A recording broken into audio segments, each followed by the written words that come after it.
Un šis populisms, ja, ka tur Saeimas 100 deputātiem tur bezmaz minimālu algu maksāt un tā. Nu,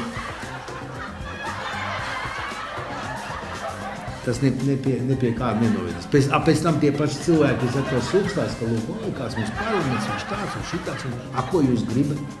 Kurš tur ies strādāt, ja tur nevar nodrošināt ģimeni ar ienākumiem? Kurš tur ies strādāt? Neies strādāt. Tad nebrīnāties, ka viņi tur dzīves brīnums brīžiem daudz. Ja?